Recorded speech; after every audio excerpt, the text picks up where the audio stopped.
গ্রামের নাম শান্তিনগর। গ্রামটি সবুজে ঘেরা, চারপাশে ধান ক্ষেত, বাঁশঝাড়, তাল গাছ। এই গ্রামে থাকে 10 বছরের এক ছেলে রাহুল। রাহুল দুষ্টুমিতে সবার সেরা।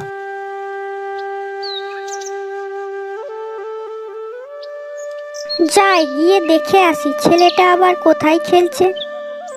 ও দেখো আমি কত উপরে উঠেছি, আমাকে ধরতে পারবে না তোমরা।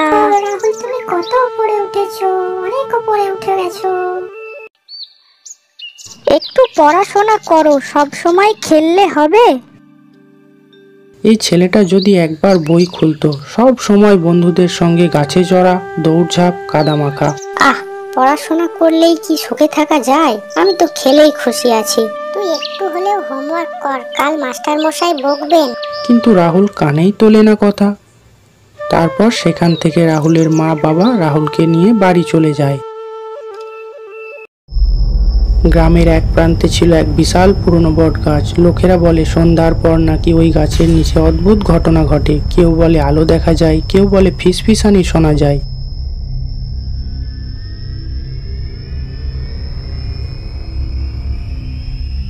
মা প্রতিদিন সতর্ক রাহুল কখনো ওই বট গাছের কাছে যেও না, ওখানে ভালো কিছু নেই। ভূত টুত বলে কিছু নেই মা, আমি গেলে দেখবো।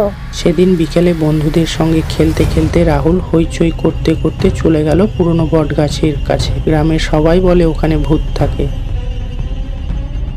এখান থেকে পালিয়ে চলো, আমার ভয় লাগছে, ভূত থাকে এখানে। সবাই ছুটে পালিয়ে গেল, একা রয়ে গেল রাহুল। সূর্য ডুবে যাচ্ছে, বাতাসে হালকা শিসের মতো শব্দ হচ্ছে। হঠাৎ পাতার ফাঁক দিয়ে একটা ছায়া নড়ে উঠল। কে কে ওখানে? তারপর হঠাৎ ট্যাং করে এক শুকনো ডাল ভেঙে পড়লো। রাহুল চমকে পিছিয়ে গেল। পাতার ভেতর থেকে একটা ছোট্ট ছায়া উল্টে ঝুলে পড়লো। গাছের ডাল থেকে চোখ দুটো টুকটুক করে জ্বলছে। আমি ভূত, পালা এখান থেকে।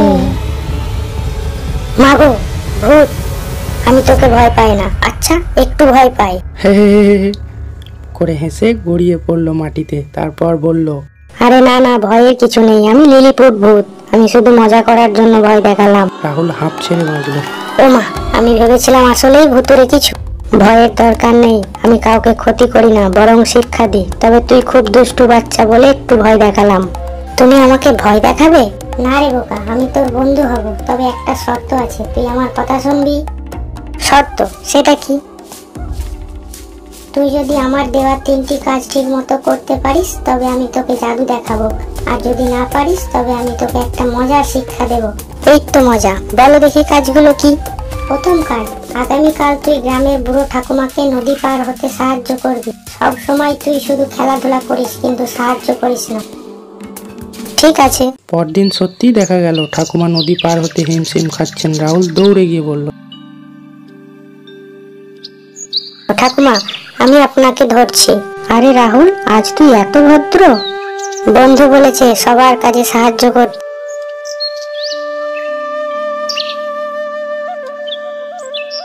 ঠাকুমা আশীর্বাদ করলেন, তারপর চলে গেলেন। দূর থেকে লিলিপুট ভূত খুশি হয়ে হাত নাড়ালো।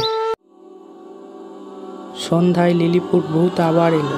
সাবাস, এবার দ্বিতীয় কাজ, সব সময় সত্য কথা বলবি, মিথ্যা বলবি না। বাবা রাহুল, কোথায় গেলি? আজ হোমওয়ার্ক করেছিস? রাহুল একটু থমকালো। আগে হলে বলতো হ্যাঁ করেছি, অথচ আসলে করেনি। কিন্তু আজ মনে পড়লো ভূতের কথা। সে আসতে বলল, না মা, এখনো করিনি, এখনই বসছি।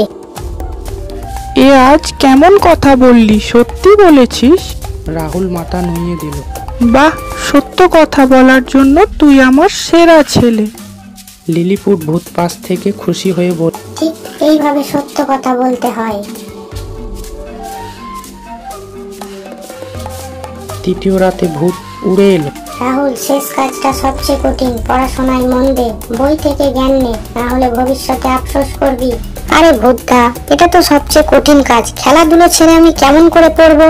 খেলা খেলবি, তবে সময় মতো। পড়াশোনা না করলে কেউ তোকে সম্মান দেবে না। সেদিন রাতেই রাহুল বই খুললো। প্রথমে বিরক্ত লাগছিল, কিন্তু ধীরে ধীরে গল্প পড়ে মজা পেতে লাগলো। ভূত পাশে বসে বলল, দেখলি তো বইতেও কত অ্যাডভেঞ্চার লুকিয়ে আছে। দিন কেটে গেল, রাহুল ধীরে ধীরে বদলে গেল। সে বন্ধুদের সাহায্য করে, মায়ের কথা শোনে আর প্রতিদিন পড়াশোনা করে।